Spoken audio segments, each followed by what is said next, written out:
Здравствуйте, дорогие друзья! Я рада вас приветствовать на моем канале. Сегодня в данном видео я готовлю незабываемый, просто удивительно вкусный торт шоколадно-ореховое мороженое. Торт тает во рту. Торт получается очень сочным. Он красивейший в разрезе. Он не похож на другие торты, готовится очень просто и очень быстро. Все покажу и расскажу в этом видео. И сначала приготовим ингредиенты для бисквита. 220 грамм муки, 40 грамм какао-порошка и 10 грамм разрыхлителя. Все это я сейчас перемешиваю и отставляю пока в сторону. 4 яйца комнатной температуры среднего размера, весом без скорлупы яйца примерно каждое по 50 грамм. Щепотка соли, 16 грамм ванильного сахара. Взбиваю сейчас в состоянии пены. И добавляю туда 180 грамм сахара. Яичную смесь я буду взбивать примерно 3-4 минуты. Больше здесь взбивать не имеет смысла. Добавляю также туда 100 грамм растительного масла без запаха и 100 миллилитров молока комнатной температуры. Все это просто перемешиваю, ничего здесь долго не взбиваю. И сразу ввожу туда сухую смесь. Духовка у меня уже разогрета на 170 градусов Цельсия. Перемешивать буду просто миксером. Вмешивать лопаткой ничего здесь не нужно. Тесто очень простое. Тесто будет жидковатым таким на вид. Это нормально, это так и должно быть. Форма здесь у меня для выпекания 28 на 18 сантиметров, прямоугольная. Заливаю сразу все тесто. Также можете брать круглую форму для выпечки 26 см в диаметре. Выпекать буду примерно 35 минут при температуре 170 градусов Цельсия без конвекции на режиме верх-низ. Духовку во время выпекания, конечно же, не открываем. В заранее разогретой духовке, естественно, выпекать будем. Корж у меня испекся. Как только он у меня остыл до такого состояния, что я могу дотрагиваться до формы, я сразу же извлекаю его из формы, ничего здесь не жду. Корж получается ровным, неприхотливый очень корж такой в выпекании.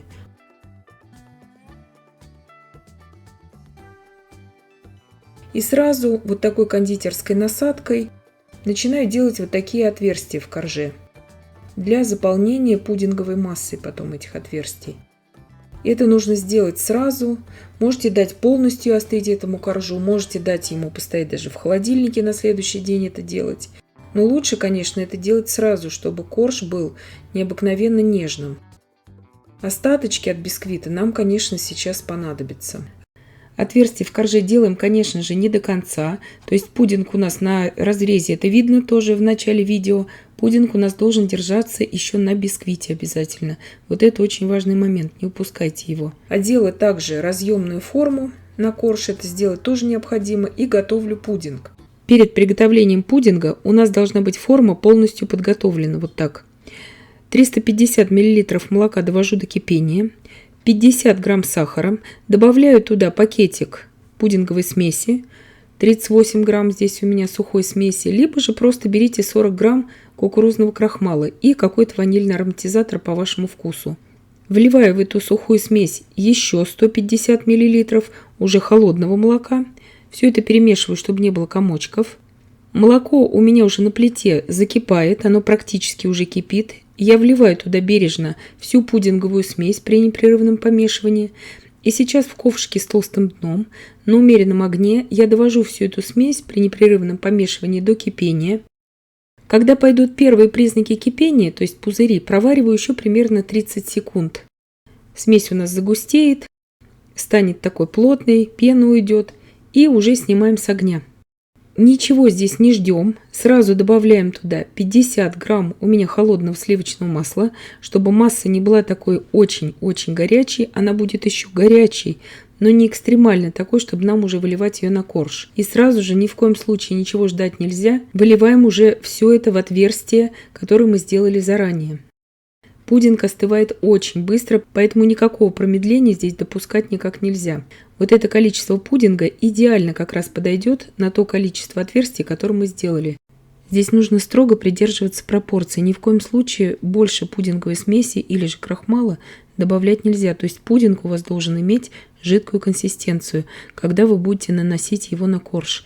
Вы также можете делать все это, естественно, и в круглой форме для выпечки, если вам нужен круглый торт. Разравниваю сейчас все это бережно силиконовой лопаткой. Она здесь превосходно подходит для этой функции. И я сейчас накрываю все это пищевой пленкой в контакт и убираю в холодильник на пару часов. Когда у меня прошли эти пару часов, готовлю 2 крема. 150 мл холодных сливок для взбивания, 125 грамм сыра маскарпоне, тоже холодного, 150 грамм шоколадно-ореховой пасты нутелла или ее аналогов можете добавлять. Взбиваю все это до устойчивых пиков. Получается такой очень вкусный крем.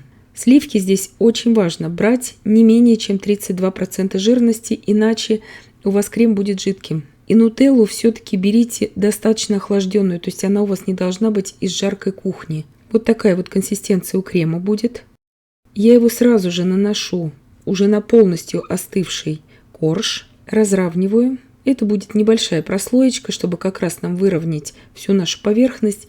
Здесь очень важный момент. Если вы захотите все это делать в круглой форме, круглую форму следует брать 24-26 см в диаметре. И все то же самое количество ингредиентов. Здесь очень важно разровнять красиво этот слой, чтобы у нас все прослоечки были ровными при разрезе. Готовим следующий крем. 200 мл сливок для взбивания, 15 грамм сахарной пудры, 16 грамм ванильного сахара. Взбиваю сейчас все это просто до устойчивых пиков. Когда вы взбиваете сливки, очень важно их не перевзбить. Постоянно смотрите, чтобы у вас сливочная масса не начала отсекаться. Лучше слегка недовзбить, чем перевзбить. Сейчас я измельчаю вот эти вот серединки, которые мы вынимали из этих отверстий. Руками просто измельчаю, потому что бисквит нежнейший. Вы в измельчителе все это можете делать. Я добавляю сейчас к этому крему 1/3 вот этой вот измельченной крошки.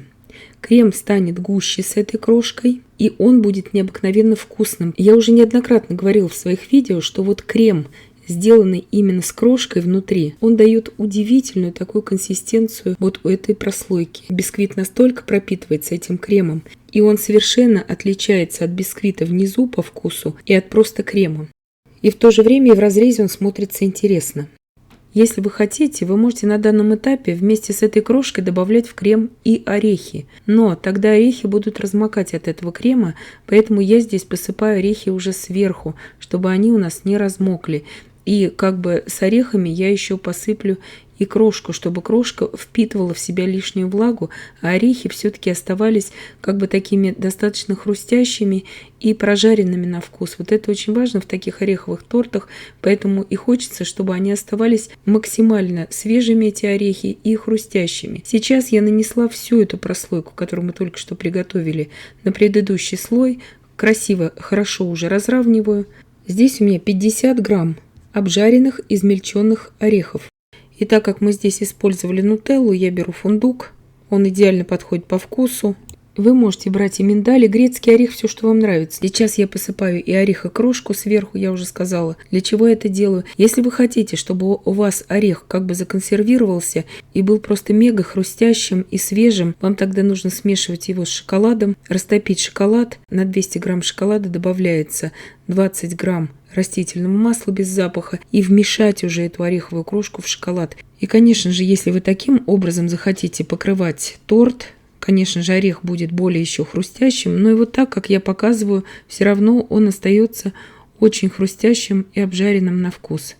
Итак, тортик у нас уже в принципе готов. Как я и сказала, он делается очень быстро и очень просто.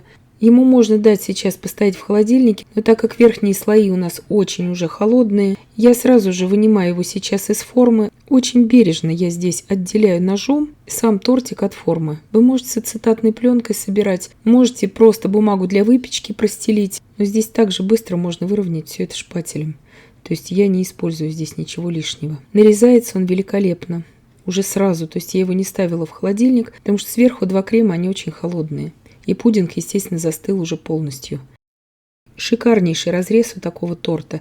Про его нежность, про его вкус говорить даже не приходится. Настолько он вкусный получается. Нарезаю обычным сухим холодным ножом, то есть не нагревая нож, просто нарезаю и все. Протираю, и нарезаю. Вот такой шикарнейший разрез. Торт, тающий во рту, он прекрасно также нарезается на порционные пирожные, если вам это нужно будет. Это вообще один из самых нежных ореховых тортов.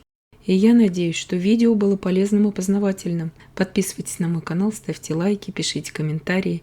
Я всем желаю больших успехов и до встречи в новых видео.